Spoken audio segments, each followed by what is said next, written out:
বিচ্ছিন্ন নয়, দাবি নিয়ে একসাথে আসতে হবে শ্রমিকদের, এমন ঘোষণা দিলেন শ্রম ও কর্মসংস্থান উপদেষ্টা আসিফ মাহমুদ ভূঁইয়া। তিনি জানান, এই কাজ সহজ করতে শ্রম সংক্রান্ত অভিযোগ পর্যবেক্ষণ কমিটি তৈরি করেছে শ্রম ও কর্মসংস্থান মন্ত্রণালয়।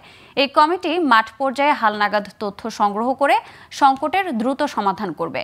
তবে এই কাজে সুনির্দিষ্ট কোনো সময়সীমা বেঁধে দেওয়া যাবে না বলেও জানান উপদেষ্টা।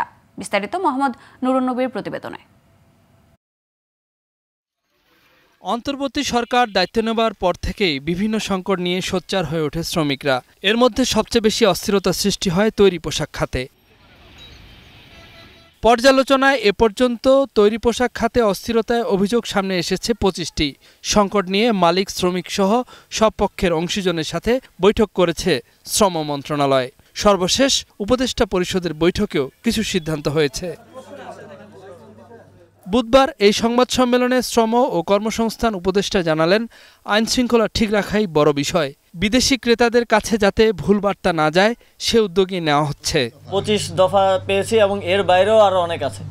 তো দাবিগুলো যাতে এক জায়গায় নিয়ে আসা যায় এবং সেটার একটা প্রপার অ্যাসেসমেন্ট আমরা করতে পারি, সেজন্যই কিন্তু আমাদের এই যে আজকের যে কমিটিটা আমরা গঠন করেছি, শ্রম সংক্রান্ত অভিযোগ পর্যবেক্ষণ কমিটি, সেখানে সবাই দাবিগুলো নিয়ে আসলে সেখান থেকে আমরা একটা ক্লিয়ার মেসেজ পাই যে আসলে শ্রমিকরা কি চাচ্ছে।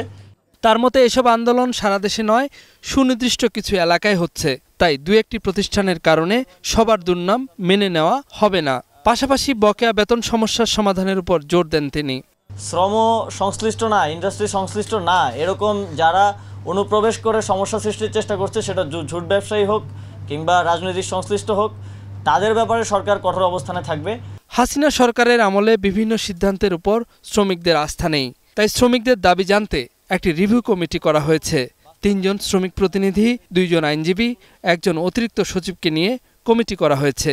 আমরা যাতে কাঠামোগত সংস্কারগুলো করতে পারি এবং দীর্ঘমেয়াদী যেই সমস্যাগুলো আছে, শ্রম আইন নিয়ে কথা আছে এবং নিম্নতম মজুরি নিয়ে কথা আছে, সেগুলো নিয়ে কাজ করার জন্য আমাদেরকে একটা শান্ত পরিবেশ দিতে হবে, যাতে করে আমরা আমাদের যে রিয়েল প্রবলেমগুলো সেগুলো অ্যাড্রেস করতে পারি এবং শ্রমিকদের সমস্যাগুলো একটা স্থায়ী সমাধানের দিকে যেতে পারি। এ সময় শ্রম উপদেষ্টা বকেয়া বেতন ভাতা পরিশোধে মালিকদের তাগাদা দেন। বলেন, শ্রমিকদের সাথে কথা বলে সব দূরত্ব কমিয়ে আনা হবে। সিস্টেমেটিক ওয়েতে এগুলো সমাধানের দিকে এগিয়ে যেতে পারি। মোহাম্মদ নুরুন নবী, গ্লোবাল টেলিভিশন, ঢাকা।